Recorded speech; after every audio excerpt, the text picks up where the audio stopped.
Good afternoon, scholars. Happy Friday. It's the end of the week. You made it. And you actually, so far, we're finishing really strong. Because if we look at our turn in rates from yesterday's assignment, they're 59%, which is 8 points higher than the day before. So we're getting closer and closer to getting towards that 75, 80% goal that I know that we can hit. You guys are stepping it up. We saw some work from scholars that have been joining us a little bit late, like Camila, and I want to shout her out in particular because some of the work that she did yesterday was really, really good. Oh, and Gladys as well. So yesterday we learned this new term, irony, and I was really impressed with how quickly students were able to pick up on that term, spot it when they see it, and explain what makes it ironic. Um, Two responses that I want to highlight were Camila and Gladys. Um, Camila said, "This is an ironic statement because the third juror keeps using the old man as a witness of a crime scene, but then here he is saying that the old man is basically worthless and doesn't know anything that happened." Um, when the third and eighth jurors are arguing earlier, and now here's where I want to highlight what Camila did. Camila chose evidence from earlier when juror three was sticking with the old man's credibility and saying that they should believe him. Um, Not a lot of scholars grabbed evidence from earlier on. They used the evidence of the moment that he flipped. I thought Camila, by using evidence from earlier, it helps prove her point of how he flipped because the evidence from later on is right there in your prompt, right? It's the focus. So I thought this was a good selection, Camila, to prove your point. She says the third juror, "That's idiotic. Sure, he could have heard it." Eighth juror to the third juror, "Do you think so?" Third juror, "The old man said the boy yelled it out. That's enough for me." This evidence shows and demonstrates that the third juror is saying that the old man has proof, but then he says the opposite, says he doesn't have any good evidence. Yes, and Camila, I want you to dive a little bit deeper into that, I'll get into that as my feedback for everybody. But so what that is what he's showing. The Rose, the author, is showing the third juror say one thing and then say the opposite. So what's the lesson? What's the purpose of that? Right? We'll get into that later. But you're totally on the right track. Gladys, I really liked Gladys' analysis. She also she talks about how the third juror is just angry and he has little patience. She used the quote from the prompt, "He's an old man. You saw him. Half the time he was confused. How can he be positive about anything?" Her analysis was really insightful. She says this shows how the jury is picky, but Rose, the author, wants to show how the jurors are not being accurate and the boy can end up in the chair either way. So what Gladys pulled out of this was just how deadly serious this decision is and what's at stake here. Let's look at my exemplar before we dive back into irony and I give you the feedback of the day.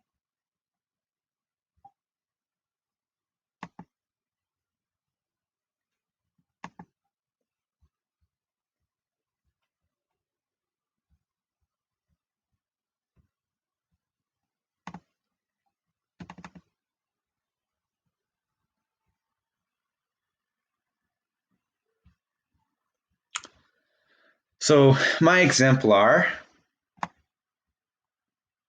you'll notice a mix of analysis and evidence. Remember, any sentence that would be considered evidence is just talking about the facts of the case.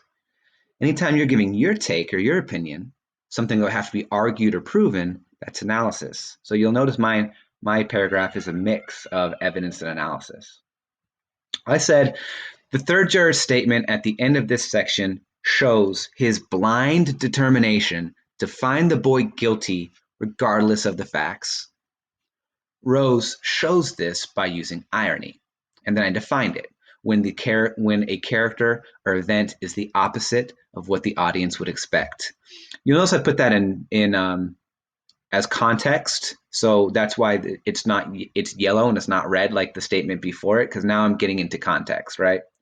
Now I jump back into my thinking. At this point in the play, many of the jurors begin to seriously doubt the old man's credibility. Some facts of the case completely cancel out others. That's my thinking, right? Now I'm going to get back into what the text said. So it's yellow. For example, the old man couldn't have heard the boy scream out at the time of the killing because the L train was passing by at that moment. The third juror has been insisting that the old man is telling the truth and that the defendant is, quote, a punk little kid. That's an example, guys, of embedding evidence. I didn't take a whole quote, but I wanted to get those exact words. So I just grabbed those and quoted them.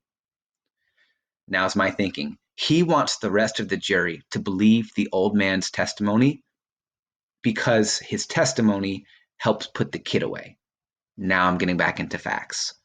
However, as the other jurors start to question and quote the old man, Juror 3 changes his tune and says, quote, half the time he was confused. How could he be positive about anything? Now I'm going to get into my thinking. Rose uses irony here to show that Juror 3 doesn't actually care about the details. He just wants to see the boy executed for supposedly killing his father. So now let's get into my feedback for the day. This is what I want to push you to do. You'll notice in my last couple sentences, I named that Rose used irony and I said the purpose behind it. Okay? This is my feedback for you guys too.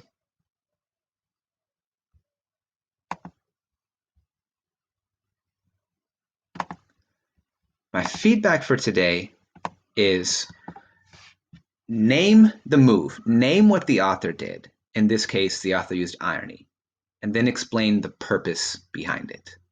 I've added a little bit to my slide from yesterday to show what I'm talking about. Yesterday, when I was introducing you to irony, I just gave these examples over here on the left of examples of irony. A fire station burning down, a police station getting robbed, or a pilot with the fear of heights, right? Look at our definition. Those are all statements or state of affairs that seem deliberately contrary or opposite of what one expects and is often amusing as a result.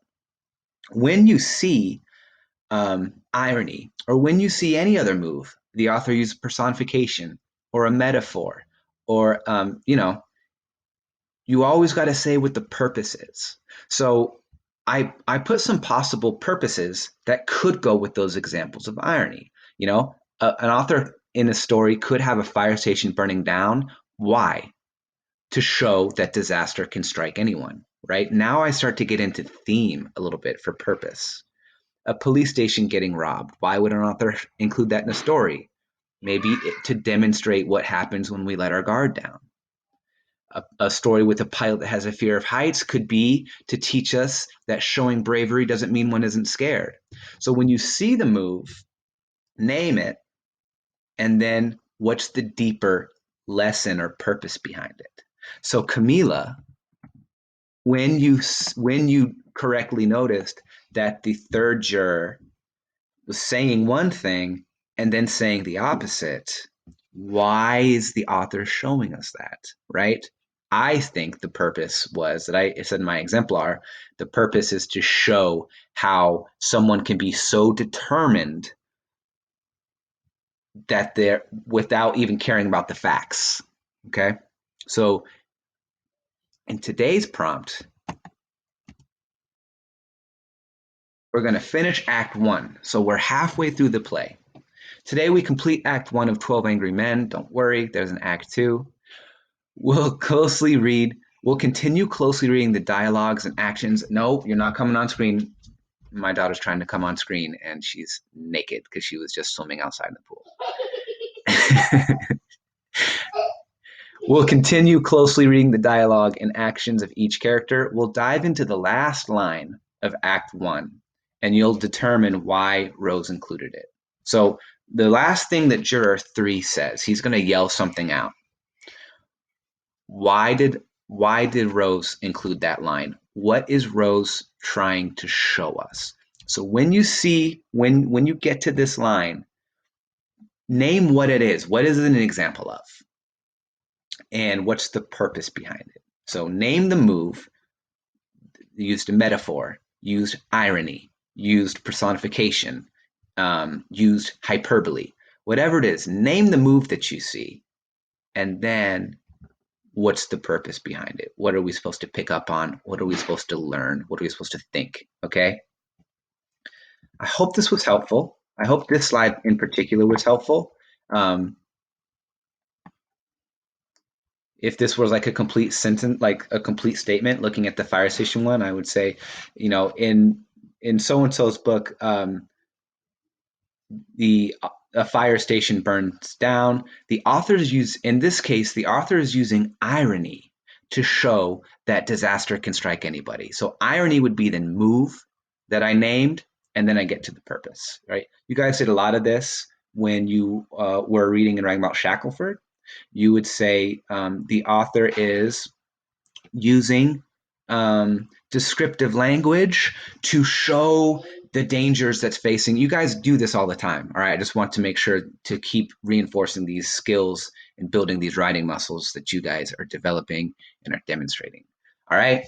Um, enjoy the last couple pages of Act 1. We will pick up on, we're going to read a different article on Monday about the criminal justice system, and we'll dive back into the book on Wednesday. All right. Have a great weekend. Can't wait to read your thinking on this assignment, and I'm really proud that you guys are getting your turn-in rates up. Now, make sure we're doing the same for Lexia. All right, get your half hour in. That's really, really good skills. You're going to see examples of irony and Lexia too. Lexia teaches you important terms like this and gives you more practice. All right, have a great weekend. See you guys Monday.